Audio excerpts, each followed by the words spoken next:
Hello students, आज हम लोग कर रहे हैं 8th क्लास की ज्योग्राफी का 3rd chapter mineral and power resources.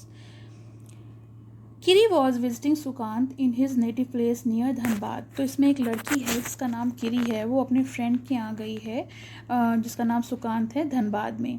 तो वहाँ पे वो जाती है तो आश्चर्यचकित रह जाती है क्योंकि वहाँ का काफ़ी जो क्षेत्र है, काफ़ी एरिया होता है वो ब्लैक कलर का है और काफ़ी डस्टी है। तो वो सुकांत से पूछती है कि ऐसा क्यों है।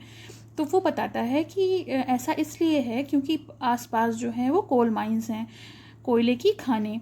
Do you see the truck? तो वो कहता है वो देखो ट्रक देख रही हो, उसमें मिनरल कोल जो है वो भरा हुआ है। तो इस बात पे किरी जो है वो उससे पूछती है कि मिनरल्स क्या होते हैं। तो देखिए, जो हमारे आसपास जितना भी चीज़ें होती हैं जिनका एक केमिकल कंपोजिशन होता है वो चीज़ें मिनरल्स होती हैं। तो वो एक एग्जाम्पल के द्वारा किरी को समझाता है। उसने उससे कहा कि जैसे तुमने बेकर को बेकिंग करते देखा है बिस्किट, वो फ्लावर को, मिल्क को, शुगर को और बहुत सारे एग्स या चीज़ों को मिलाकर बिस्किट बनाता है, लेकिन जब तुम बिस्किट को खाती हो क्या तुम्हें ये इंग्रेडिएंट्स अलग अलग दिखाई पड़ते हैं? केवल बिस्किट ही दिखते हैं। इसी तरीके से जो हमारे आसपास चीज़ें हैं उसमें मिनरल्स होते हैं। आपको पता है, ये देखिए, डू यू नो में दिया है the salt in your food and the graphite in your pencil also mineral. यानी जो नमक हम खाते हैं भोजन में या फिर जो हमारी पेंसिल में ग्रेफाइट होती है, पेंसिल की लेड जो होती है, वो भी मिनरल है। तो इसकी एक डेफिनेशन दी हुई है, the naturally occurring substance that has a definite chemical composition is a mineral. यानी कोई भी ऐसी चीज़, ऐसी वस्तु जिसका एक नेचुरली अकरिंग होती है और जिसका एक डेफिनेट केमिकल कंपोजिशन यानी निश्चित रासायनिक संरचना होती है, उसे हम मिनरल कहते हैं। Mineral are not evenly distributed over space. और मिनरल्स जो होते हैं वो सब जगह बराबर डिस्ट्रीब्यूट नहीं होते हैं। Some minerals found in areas which are not easily accessible. कुछ मिनरल्स होते हैं जो बहुत आसानी से अवेलेबल हो जाते हैं, है ना, किसी एरिया में, लेकिन कुछ मिनरल्स ऐसे भी होते हैं जो ईजिली एक्सेसिबल नहीं होते हैं। जैसे कि आर्टिक ओशन बेड और अंटार्कटिका में जो मिनरल्स पाए जाते हैं उनको निकालने में कठिनाई होती है, बहुत मेहनत करनी पड़ती है। Minerals are formed in different types of geological environment. तो जो मिनरल्स हैं वो अलग अलग जियोलॉजिकल इन्वायरमेंट में बनते हैं, अलग अलग कंडीशन में बनते हैं। जैसे कि इनकी जो टेम्परेचर और प्रेशर, ये सब चीज़ें हैं, ये अलग अलग होती हैं। They are created by natural process. ये नेचुरली बनते हैं, इनमें कोई भी ह्यूमन इंटरफेरेंस नहीं होता है। They can be identified on the basis of their physical property. और इनको हम पहचान सकते हैं इनकी फिजिकल प्रॉपर्टीज़ के द्वारा, यानी इनके जो भौतिक गुण होते हैं जो ऊपर से दिखाई पड़ते हैं उनके द्वारा हम उनको पहचान सकते हैं। जैसे कलर, डेंसिटी, हार्डनेस। कलर यानी रंग, डेंसिटी माने उसका घनत्व, कैसा घनत्व है उसका, हार्डनेस कितनी वो कठोर है, उसकी कठोरता, और केमिकल प्रॉपर्टीज़ यानी रासायनिक गुण जो होते हैं उसके चलते हम किसी भी मिनरल को पहचान सकते हैं। Such as solubility. अब देखिए, जैसे कोई चीज़ होती है, जैसे नमक है वो पानी में घुल जाता है, या फिर आपका आटा है वो पानी में घुल जाता है, तो इस तरह की जो शक्कर भी घुल जाती है। तो इस तरह की चीज़ों से हम कह सकते हैं कि ये जो वस्तु है, ये जो सब्सटेंस है, ये घुलनशील है, ये सॉल्युबिलिटी बताता है। Types of minerals, there are over 3000 different minerals. तो देखिए, मिनरल्स के प्रकार क्या होते हैं। लगभग 3000 से भी ज़्यादा तरीके के मिनरल्स पाए जाते हैं। और किस बेसिस पे इसको कंपोजिशन, किस बेसिस पे इसकी क्लासिफिकेशन होती है, इसकी कंपोजिशन पे। Minerals are classified mainly as metallic और नॉन मेटेलिक मिनरल्स। तो इनको दो भागों में बांटा जाता है। These are divided into two types, metallic और non metallic. Metallic are further divided into two parts, ferrous and non ferrous. तो ये क्लासिफिकेशन है। Metallic minerals contain metal in raw form. Metals are hard substance and conduct heat and electricity and have a characteristic luster और shine. तो जो metallic minerals होते हैं उसमें जो metals होते हैं वो raw form में होते हैं, और ये metals जो होते हैं वो hard substance होते हैं और जो heat और electricity को conduct कर सकते हैं, यानी इनके इसमें से heat गुजर सकती है। और इसमें जो एक characteristic होता है जैसे luster, shine, चमक होती है इनमें। तो इस तरह के जो होते हैं ये मेटलिक मिनरल्स होते हैं। इसके कुछ एग्जाम्पल हैं, iron ore, bauxite, manganese ores, ये कुछ एग्जाम्पल हैं ओर्स के। और मेटलिक मिनरल्स में बी फेरस और नॉन फेरस। तो देखिए metallic minerals further divided into two parts, ferrous and non ferrous. Ferrous वो होते हैं जो आयरन कंटेन करते हैं, जैसे कि आयरन और मैग्नीज और क्रोमाइड्स। और जो नॉन फेरस हैं वो उनमें आयरन्स नहीं होते हैं, यानी उसमें वो आयरन नहीं कंटेन करते हैं। तो इसको कौन कौन से एग्जाम्पल होते हैं? गोल्ड, सिल्वर, कॉपर और लेड। तो ये हो गए हमारे नॉन फेरस और ये हो गए हमारे फेरस। ठीक है, तो ये आपको एग्जाम्पल याद करने होते हैं कि फेरस और मिनरल्स कौन कौन से हैं और नॉन फेरस कौन कौन से हैं। Non-metallic minerals do not contain metal. Limestone, mica and gypsum are some example of minerals. और जो नॉन मेटलिक होते हैं उसमें मेटल्स कंटेन नहीं होते, यानी इसमें मेटल नहीं होता है बिल्कुल भी। तो इसके कौन कौन से एग्जाम्पल हैं? Limestone, mica and gypsum. तो these are example of non metallic. And ऊपर आपको मैंने अभी फेरस और नॉन फेरस के बता दिए कि जो आयरन ओर है, मैग्नीज है, क्रोमाइट है, ये फेरस हैं, और गोल्ड, सिल्वर, कॉपर, लेड जो हैं वो नॉन फेरस हैं। The minerals fuel like coal and petroleum are also non-metallic mineral. अगर हम फ्यूल की बात करें तो कोल और पेट्रोलियम जो हैं वो भी नॉन मेटेलिक मिनरल्स में ही आते हैं। These are mineral fuels. Minerals can be extracted by mining, drilling और quarrying. तो मिनरल को हम एक्सट्रैक्ट कैसे करते हैं? इसके 3 प्रोसेस होते हैं, mining, drilling and quarrying. Mining को भी 2 पार्ट्स में डिवाइड किया जाता है, जैसे ओपन कास्ट माइनिंग और सॉफ्ट माइनिंग। तो पहले हम जान लेंगे कि माइनिंग किस तरह से की जाती है। The process of taking out minerals from the rock buried under the earth surface is called mining. देखिए अर्थ सरफेस के अंदर से जो मिनरल को हम निकालते हैं, तो जिनको हम खोद कर निकालते हैं, उस प्रोसेस को हम माइनिंग कहते हैं। और जो मिनरल ऊपर की सतह में होते हैं या फिर जो ईजिली निकल आते हैं, ज़्यादा उसमें दिक्कत नहीं होती है, तो उसे हम ओपन कास्ट माइनिंग कहते हैं।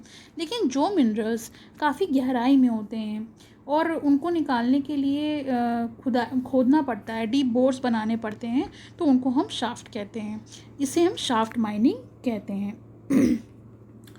Petroleum and natural gas earth surface बहुत गहराई में होते हैं, तो उनके लिए डीप वेल्स बनाने पड़ते हैं। इन गहरे कुएं को खोदकर हम उनके थ्रू उसको बाहर निकालते हैं। इस प्रोसेस को हम ड्रिलिंग कहते हैं। और जिन्हें हम सिंपली तरीके से निकाल पाते हैं, minerals that lie near the surface are simply dug out by the process known as quarrying. तो जिनको हम सिंपली डग करके निकाल लेते हैं, उस प्रोसेस को हम क्वेरिंग कहते हैं। तो ओपन कास्ट माइनिंग में और क्वेरिंग में क्या डिफरेंस होता है? देखिए ओपन कास्ट माइनिंग में ज़्यादा हमको सरफेस पे खुदाई नहीं करनी होती है, वो शैलो डेप्थ में होते हैं और उनको हम ईजिली निकाल सकते हैं। लेकिन जो क्वेरिंग होता है उसमें थोड़ा सा हमको डग करना पड़ता है, उसके बाद वो चीज़ें निकलती हैं। तो इसलिए इनमें ये डिफरेंस होता है। अब देखिए नेक्स्ट है हमारा distribution of minerals. Minerals occur in the different type of rocks. तो मिनरल्स कहाँ पाए जाते हैं? अलग अलग तरीके की रॉक्स में पाए जाते हैं। Some are found in igneous rocks, some in metamorphic rocks, while other occurring in sedimentary rocks. तो कुछ तो हमारे इग्नियस रॉक्स में पाए जाते हैं, कुछ मेटामॉर्फिक रॉक्स में पाए जाते हैं, और जो बचे हुए होते हैं वो सेडिमेंट्री रॉक्स में पाए जाते हैं। Generally metallic materials are found in igneous and metamorphic rocks. तो जनरली अगर देखा जाए तो ये जो मेटेलिक मिनरल्स होते हैं वो इग्नियस और मेटामॉर्फिक रॉक्स में बनते हैं, क्योंकि ये जो है लार्ज प्लेट्यू में बनते हैं। Iron ores in north Sweden, copper and निकल deposit in Ontario Canada, iron निकल chromite platinum in South Africa are the example of minerals found in igneous and metamorphic rocks। तो देखिए igneous और metamorphic rocks के कुछ example हैं जो इन जगहों पर मिलते हैं। Sedimentary rock formation on plains and young fold mountains contain non-metallic minerals like limestone। और sedimentary rock जो में है वहाँ पर formation होता है non-metallic minerals का, जैसे कि limestone। limestone जो है वो फ्रांस के कुछ रीजन्स में डिपॉजिट होती है, जैसे मैग्नीज डिपॉजिट होती है जॉर्जिया में एंड यूक्रेन में, और फॉस्फेट बेड जो हैं वो अल्जीरिया में हैं। ये कुछ एग्जाम्पल हैं जहाँ पर लाइमस्टोन डिपॉजिट होती है। और minerals fuels such as coal and petroleums are also found in sedimentary strata. तो जो सेडिमेंट्री स्ट्रेटा होता है वहाँ पर ही मिनरल फ्यूल जैसे कि कोल और पेट्रोलियम है ये पाए जाते हैं। अब है हमारा एशिया। एशिया में देखिए China and India have large iron ore deposit. तो जो चाइना और इंडिया है एशिया में, वहाँ पे लार्ज आयरन ओर डिपॉजिट होते हैं, यानी बहुत ज़्यादा मात्रा में आयरन ओर पाया जाता है। The continent produce more than half of the world tin. और ये जो कॉन्टिनेंट है वो दुनिया का आधे से ज़्यादा टिन जो है उसका उत्पादन करता है। China, Malaysia and Indonesia are among the world's leading tin producer, और इसमें भी चाइना, मलेशिया जो इंडोनेशिया है ये वर्ल्ड लीडिंग टिन प्रोड्यूसर्स हैं। और चाइना जो है वो उसका प्रोडक्शन भी करता है, जैसे कि लेड है, एंटीमनी है और टंगस्टन है। ये लेड, एंटीमनी और टंगस्टन का जो प्रोडक्शन है वो चाइना करता है। Asia has also deposit of manganese, bauxite, निकल, जिंक एंड कॉपर। तो आप ये चीज़ों को पढ़ लो कि कौन सी चीज़ कहाँ पर मिलती है। जैसे देखिए अब यहाँ डू यू नो पढ़ेंगे, Switzerland has no known minerals deposit in it. अभी तक स्विट्ज़रलैंड में ये नहीं पता लगाया जा सका है कि कोई मिनरल्स वहाँ पे मिलता भी है या नहीं। स्विट्ज़रलैंड यूरोप में है। अब देखिए यूरोप की बात करें तो Europe is the leading producer of iron ore in the world. अब यूरोप जो है वो लीडिंग प्रोड्यूसर है आयरन ओर का दुनिया में। और कंट्रीज़ जैसे कि लार्ज डिपॉजिट हैं आयरन ओर्स की, वो कौन कौन सी हैं? Russia, Ukraine, Sweden and France. तो इसमें आयरन ओर जो है वो काफ़ी मात्रा में डिपॉजिट होता है इन कंट्रीज़ में। Mineral deposit of copper, lead, zinc, manganese and nickel are found in eastern Europe and European Russia. तो ईस्टर्न यूरोप और यूरोपियन रशिया में nickel, manganese, zinc, lead, copper जैसे डिपॉजिट्स हैं मिनरल के, और ये अधिक मात्रा में वहाँ पर पाए जाते हैं। North America, the mineral deposit in North America are located in 3 zone. तो जहाँ नॉर्थ अमेरिका को 3 जोन में जो है वो मिनरल डिपॉजिट होते हैं। मतलब कहाँ कहाँ पे? The Canadian region north of the Great Lakes, the Appalachian region and the mountain range of the west. तो ये जो है एपेलेचियन रीजन और आपके कैनेडियन रीजन, यहाँ पर आपको मिनरल डिपॉजिट होता है। कहाँ पे? नॉर्थ अमेरिका में। आयरन और nickel, gold, uranium, copper are mined in Canadian shield region. तो कैनेडियन शील्ड रीजन में इन मिनरल्स का डिपॉजिट है, जैसे कि iron ores, nickels, gold, uranium and copper, यही वहाँ पे माइन किए जाते हैं। And coal in the Appalachian region, Appalachian region में कोल माइन किया जाता है। वेस्टर्न कॉर्डिरेल्स जो है, Cordilleras have vast deposit of copper, lead, zinc, gold and silver. तो ये रीज़न है, 3 रीज़न है इसमें नॉर्थ अमेरिका में, और यहाँ पर ये जो मिनरल्स हैं मिलते हैं। फिर से आप एक बार चाहें तो देख सकते हैं, copper, lead, zinc, gold and silver in western corridors, Canadian shield region में आपके आयरन ओर, निकल, गोल्ड, यूरेनियम, कॉपर और कौन सा बचा? Coal in Appalachian region. South America, Brazil is the largest producer of high grade iron ore in the world. तो Brazil जो है वो लार्जेस्ट प्रोड्यूसर है हाई ग्रेड आयरन ओर का पूरी दुनिया में। हाई ग्रेड का मतलब कि अच्छी क्वालिटी का जो आयरन ओर होता है वो यहीं मिलता है। इसी तरीके से जो चाइल और पेरू हैं वो कॉपर में लीडिंग प्रोड्यूसर्स हैं, और ब्राज़ील और बोलीविया जो हैं वो वर्ल्ड लार्जेस्ट प्रोड्यूसर हैं टिन के। साउथ अमेरिका में और भी बहुत सारे डिपॉजिट्स हैं, जैसे gold, silver, zinc, chromium, manganese, bauxite, mica, platinum, asbestos and diamond. और यहाँ पर मिनरल ऑयल भी पाए जाते हैं। कहाँ कहाँ पे? वेनेजुएला में, अर्जेंटीना में, चाइल में, पेरू में और कोलंबिया में। इसी तरीके से अफ्रीका देख लेते हैं। Africa is rich in mineral resources. Africa भी जो है वो मिनरल रिसोर्सेज में बहुत ज़्यादा रिच है। It is the world's largest producer of diamond, gold and platinum. तो आपको पता है डायमंड, गोल्ड, प्लेटिनम ये जो इतने महंगे मिनरल्स होते हैं, मेटल्स होते हैं, वो बहुत ज़्यादा मतलब जो है वो अफ्रीका में पाए जाते हैं। उसके बाद भी यहाँ की जो इकोनॉमिक कंडीशन है वो बहुत ज़्यादा पुअर है। South Africa and Zimbabwe and Zaire बहुत बड़ी मात्रा में, मतलब जितना सोना पाया जाता है दुनिया में, इसका बहुत बड़ा पोर्शन जो है इन्हीं देशों में पाया जाता है। The other minerals found in Africa are copper. और जो मिनरल्स हैं वो कौन कौन से हैं? Copper, iron ore, chromium, uranium, cobalt and bauxite. और यहाँ पे ऑयल भी पाया जाता है, जैसे कि कहाँ? Nigeria, Libya and Angola. Australia, Australia is the largest producer of bauxite. तो दुनिया में सबसे ज़्यादा बॉक्साइट कहाँ पाया जाता है? ऑस्ट्रेलिया में। तो देखिए ये चीज़ें आपको याद करनी है। देखिए यहाँ पे भी दिया है largest producer of diamond, gold and platinum. तो आपसे पूछा जा सकता है कि अफ्रीका जो है लार्जेस्ट प्रोड्यूसर उसका डायमंड, गोल्ड और प्लेटिनम का कौन सा है, या फिर largest producer of bauxite in the world कौन है? तो वो ऑस्ट्रेलिया है। तो इन चीज़ों को आपको याद करना होगा। It is a leading producer of gold, diamond, iron ore, tin and nickel. और ऑस्ट्रेलिया में भी जो है बहुत ज़्यादा मात्रा में गोल्ड, डायमंड और आयरन और निकल प्रोड्यूस होते हैं। It is also rich in copper, lead, zinc and manganese. और इसके अलावा यहाँ पे कॉपर, लेड, जिंक और मैग्नीज प्रोड्यूस होता है। Kalgoorlie, Lee and Coolgardie areas of Western Australia have a largest deposit of gold. और यहाँ पे जो 2 एरियाज़ हैं वेस्टर्न ऑस्ट्रेलिया में, यहाँ पर बहुत ज़्यादा मात्रा में गोल्ड प्रोड्यूस होता है। Antarctica. The geology of Antarctica is sufficiently well known to predict the existence of the variety of minerals deposit, some probably large. तो अंटार्कटिक के जियोलॉजी में भी मतलब बहुत मात्रा में मिनरल डिपॉजिट पाए जाते हैं और ये काफ़ी ज़्यादा मात्रा में होते हैं।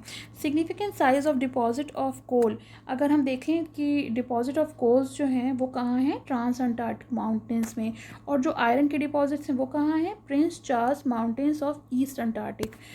ये फॉरकास्ट किए जाते हैं। आयरन और gold silver oil also present, यहाँ पर आयरन और गोल्ड सिल्वर और ऑयल भी प्रेजेंट हैं कमर्शियल क्वांटिटीज़ के तौर पर। अब देखिए यूजेस ऑफ मिनरल्स देखते हैं। Minerals are used in many industries. Minerals which are used for gems are usually hard, these are then set a various styles for jewellery. अब मिनरल्स जो हैं बहुत इंडस्ट्रीज़ में यूज़ किए जाते हैं। कैसे?